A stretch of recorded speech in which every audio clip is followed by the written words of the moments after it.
Chers frères, chères sœurs, en Christ, je voulais qu'on s'entretienne un peu sur le thème de la mendicité. Dans chaque grande ville, dans le monde entier, c'est vrai, on dit à Paris, il y a des mendiants partout. Il y a des mendiants partout. En Afrique, en Europe, aux États-Unis, dans les coins, tu as trouvé au moins quelqu'un qui tend sa main pour demander. Le mendiant, c'est celui qui vit matériellement d'aumône, d'argent ou de nourriture. Il est sans domicile fixe. Mais comment il est arrivé à cela? Le travail qui manque, le chômage, mais le refus de la société dans certaines personnes mendiantes. Et c'est pourtant qu'ils doivent les rejeter. Je pense que ce n'est pas manque de partage que nous avons des mendiants. Nous ne partageons pas. Nous refusons de partager. Mais dans nos maisons, dans nos familles, dans nos sociétés, quand nos frères, nos soeurs, moins nantis que nous, viennent vers nous pour nous poser un problème que nous refusons, ce dernier va faire quoi? Il va demander l'argent ailleurs. Or pourtant, le mendiant, c'est celui qui se nourrit d'argent. S'il n'y a pas l'argent, il fait comment? C'est parce qu'on n'a pas partagé que le frère ou la soeur se livre à la mendicité. Si nous partageons le peu que Dieu nous donne entre nous, il n'y a pas de raison qu'on ait des mendiants. Si nous partageons ce que Dieu nous donne avec nos frères, nos soeurs, on n'a pas de mendiants. Si nous ne créons pas de richesse, d'emploi, nous avons des mendiants. Raison pour laquelle j'insiste que nous partageons. Dieu nous donne chaque jour d'abord la vie, le sou de vie, les moyens. Certains ont de l'argent, plein d'argent, et d'autres n'en ont pas. Ils vont faire comment? Comme on le dit, ils vont demander. Ils sont rejetés. À parfois, j'ai demandé des mendiants. Chaque jour, tu vas tendre la main. Tu vas tendre la main. On va t'appeler mendiant. Or pourtant, ton frère qui avait les moyens, qui t'avait épaulé, ton frère qui avait les moyens, il avait partagé avec toi, ce nom mendiant-là, ce n'est pas ton nom. Mais je crois qu'en Jésus-Christ, tu mets ta foi, cette situation de mendicité-là peut se transformer. Crois en lui. Pose-lui ton problème d'emploi. Pose-lui ton problème. Quel que soit le problème que tu poses à Jésus-Christ, il est juste bon. Sa main n'est pas coûte. Il écoute. La mendicité. Je voudrais prendre un passage biblique dans Psaume 37, le verset 25. David dit, « J'ai été jeune, j'ai vieilli, et je n'ai jamais vu le juste abandonné, ni sa postérité mendiant son pain. » Dans la Bible, je peux citer bon nombre d'exemples. Un homme comme Lazare qui était mendiant, un homme qui était assis à la porte appelé la Belle, dans le passage de Actes chapitre 3, la Bible dit on le portait chaque matin et on le déposait à la porte. Il est limité à la porte parce qu'il mendie. Beaucoup ont transformé la parole de Dieu. On prend Matthieu chapitre 7, le verset 7 qui dit « Demandez, l'on vous donnera » et on demande à l'homme. La version septembre dit quoi? Demandez à Dieu. C'est pourquoi Philippiens 4, verset 6 dit « Faites connaître vos besoins à votre Père qui est dans les cieux par des prières de supplication et d'actions de grâce. » La Bible dit de travailler. L'apôtre Paul dit que celui qui ne travaille pas ne mange pas non plus. Donc, dans nos sociétés aujourd'hui, par paresse, beaucoup de personnes font feindre ou soit montrent leur incapacité tout en mendiant. Il y a des gens qui ont des handicaps mais qui travaillent, qui sont utiles dans la société. Moi, pour ma part, la mendicité n'est pas une bonne chose. Regarde Pierre et Jean, ils rentraient dans le temple. Ils avaient vu ce mendiant. Je suis sûr et certain qu'ils avaient l'argent sur eux parce qu'ils le savaient qu'il n'est pas bon d'entrer dans la présence de Dieu les mains vides.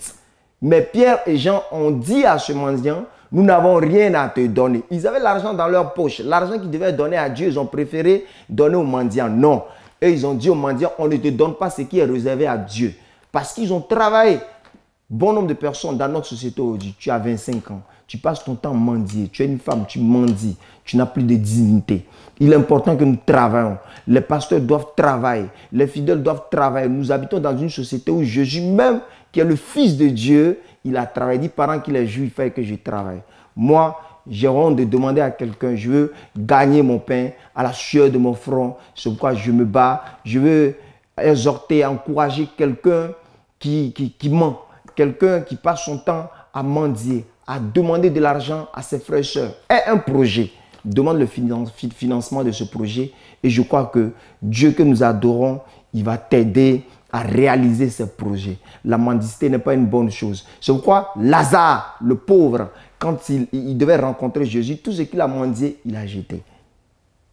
Que Dieu vous bénisse. Sortons de la mendicité par la grâce de Dieu. Au nom de Jésus-Christ. Amen.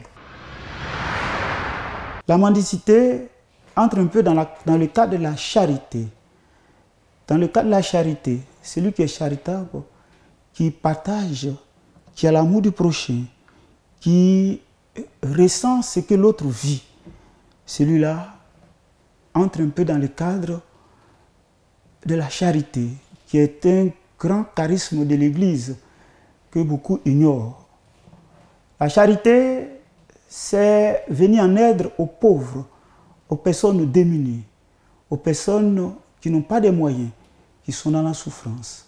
Poser un acte de charité, soit aller dans un orphelinat, donner à manger aux enfants abandonnés, aller dans un hôpital, faire des dons en médicaments. Cela rentre dans le cadre de la charité. Acte 3, versets 1 à 10. Il nous dit ici, un après-midi, Pierre et Jean parlaient au peuple, suivirent des sacrifices, le commandement du temple et les Sadduciens. Mécontent de ce qu'ils les enseignaient, le peuple annoncèrent en leur personne de Jésus la résurrection des morts. Ils mirent la main sur eux et ils les jetaient en prison, jusqu'à ce que le lendemain, quand ces jours-là, cependant, beaucoup de ceux qui avaient entendu la parole crurent et de nombreux hommes s'élevèrent aux environs à 5 heures. Et quand nous allons poursuivre le texte, vous allez voir que Jean et Pierre ont posé un acte. Il y avait un infirme qui était assis au bord du temple et qui mendiait. Alors, Pierre et Jean lui disent, nous n'avons pas d'argent à te donner, mais nous avons quelque chose de fort. Est-ce que tu veux accepter Jésus? Et le mendiant qui était assis devant le temple a dit, oui, j'accepte Jésus. Alors Pierre dit, au nom de Jésus, lève-toi et marche. Alors, la mendicité date pas d'aujourd'hui, c'est quelque chose de plus belle lurette.